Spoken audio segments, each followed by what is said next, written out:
Yang kami hormati, turut memeriahkan peringatan Hari Ulang Tahun TNI ke-77. Kita saksikan pawai alutsista kebanggaan Tentara Nasional Indonesia. Berbagai alat utama, sistem senjata Tentara Nasional Indonesia yang modern ditampilkan kali ini merupakan peralatan utama dan aset tempur yang berperan vital dalam mendukung tugas pokok TNI. Halo Mas Bro, apa kabar?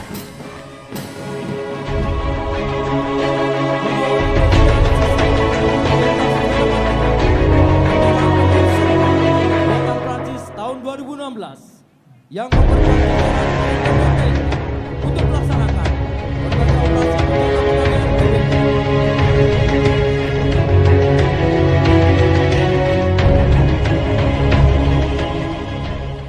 5 Oktober 2022 merupakan HUT TNI ke-77. TNI merupakan garda terdepan menjaga keamanan negara Kesatuan Republik Indonesia atau NKRI. TNI memiliki 3 matra, yaitu TNI Angkatan Darat, TNI Angkatan Laut, dan TNI Angkatan Udara, yang memiliki keunggulan di setiap pasukan atau sub yang dibentuknya, termasuk pasukan khusus.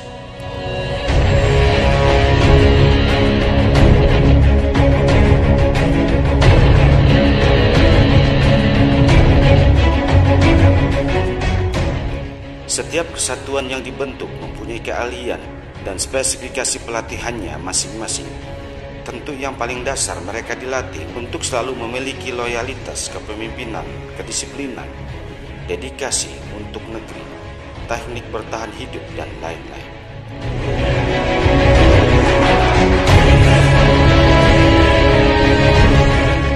Perlu Mas Bro ketahui, terdapat banyak satuan yang dalam tubuh TNI saat ini. Berikut 8 pasukan khusus TNI yang dimiliki militer Indonesia.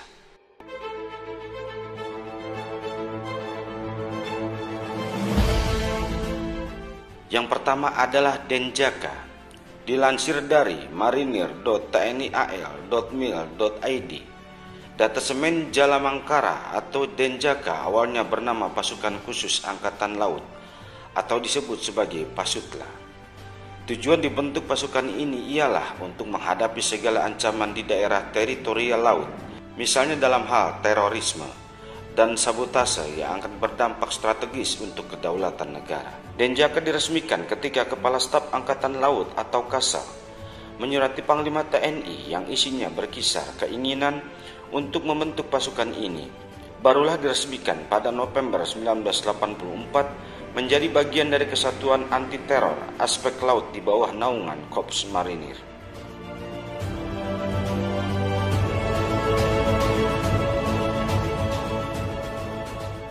Yang kedua adalah Tontaifur.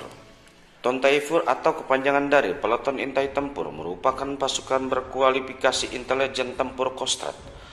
Satuan ini dibina langsung oleh arahan Panglima Kostrad yang berkemampuan trimatra. Mereka juga akan ditempatkan di Yon Satria Sandi Yuda. Para pasukan Tontaifur direkrut dari berbagai kesatuan yang berdinas di Kostrad. Adapun tujuan pembentukan Peleton Taifur salah satunya untuk melatih serta membentuk prajurit satuan jajaran Kostrad menjadi prajurit Taifur yang memiliki kemampuan beradaptasi di berbagai bentuk medan seperti rawa, laut, hutan, gunung, dan perkotaan.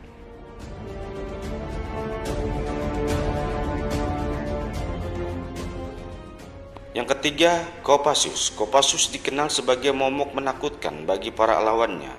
Pasukan ini seringkali berhasil dalam upaya berbagai operasinya. Dilansir dari tni.mil.id, prajurit Kopassus dididik untuk memiliki jiwa militan, kesatria, loyal, dan profesional. Para tentara yang tergabung dengan Kopassus memiliki loyalitas yang tinggi kepada pimpinannya, termasuk untuk Presiden, Panglima TNI, dan Kepala Staf Angkatan Darat. Tugas pokok pasukan mereka adalah untuk menghadapi berbagai ancaman, gangguan, dan hambatan yang berlawanan dengan NKRI.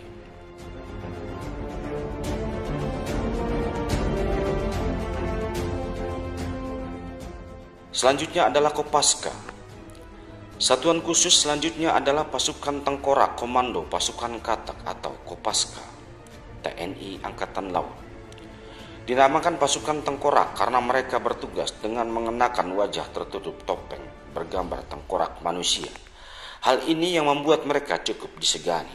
Tidak hanya diperlukan spesialisasi dalam berenang dalam air, tetapi untuk bisa masuk ke dalam pasukan khusus ini perlu mahir dalam beradaptasi dalam 3 kondisi, yaitu laut, darat, dan udara.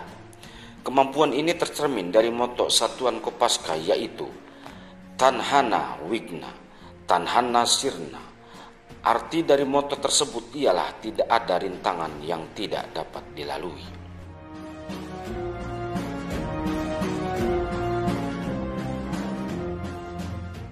Yang kelima adalah Yontaifib. Yontaifib merupakan pasukan yang tergabung dalam Korps Marinir TNI Angkatan Laut. Dahulu pasukan ini dinamakan Komando Intai Para Amfibi atau KIPAM. Mereka memiliki tugas khusus seperti infiltrasi dan pengintaian. Oleh karena itu mereka biasa dikenal dengan nama Batalion Intai Amfibi di kalangan TNI Angkatan Laut. Untuk masuk dalam pasukan Yontaifib, anggota perlu diseleksi terlebih dahulu dari prajurit marinir yang memenuhi persyaratan mental, fisik, kesehatan, dan telah berdinas aktif minimal 2 tahun. Pelatihan paling terkenalnya adalah berenang sejauh 3 km dalam kondisi kaki terikat.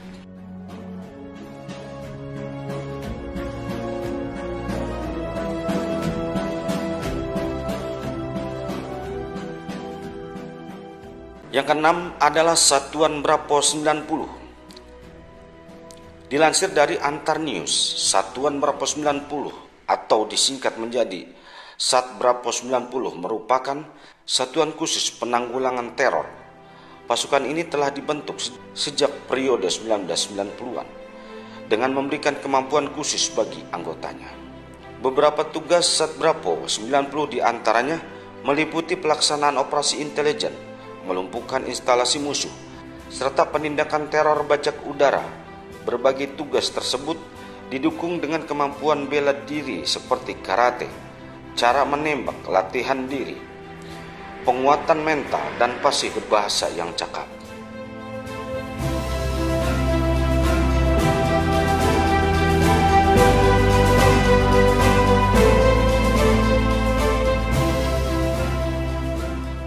Yang ketujuh adalah Kopaska. Pasukan Khas atau disingkat Paskas merupakan unit operasi khusus yang dimiliki tugas berkaitan dengan keamanan di daerah pangkalan udara. Dengan contoh, mengontrol pangkalan udara, pertahanan udara, kontrol pertempuran, serta tugas pencarian dan penyelamatan, juga anti terorisme. Namun, Paskas sekarang berganti nama menjadi Kopasgat, langsung dibawahi oleh TNI Angkatan Udara.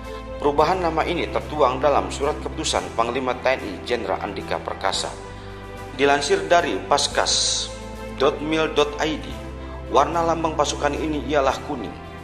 TNI Angkatan Udara mengartikan warna ini sebagai keluhuran budi seorang prajurit dalam melaksanakan tugasnya. Lalu jika dilihat secara rinci, maka terlihat emblem dari Kopasgat adalah perisai berwarna dasar merah yang dibatasi dengan warna putih. Selain itu terdapat 2 gambar payung udara, senapan bersangkut, dan meriam dengan pita.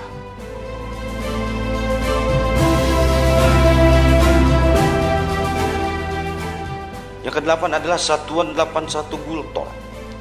Pasukan ini bermarkas di pangkalan TNI Angkatan Darat.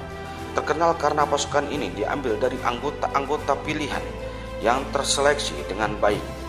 Dilansir dari spare.tni.mil.id, Satuan 81 terbentuk setelah kasus pembajakan pesawat terbang DC-8 PT Garuda Indonesia. Dengan demikian, pasukan ini bertugas secara penuh untuk menjadi intelijen dalam aksi yang mendesak.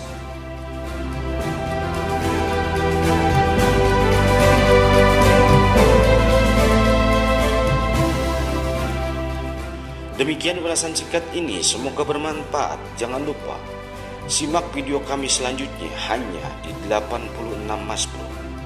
Terima kasih.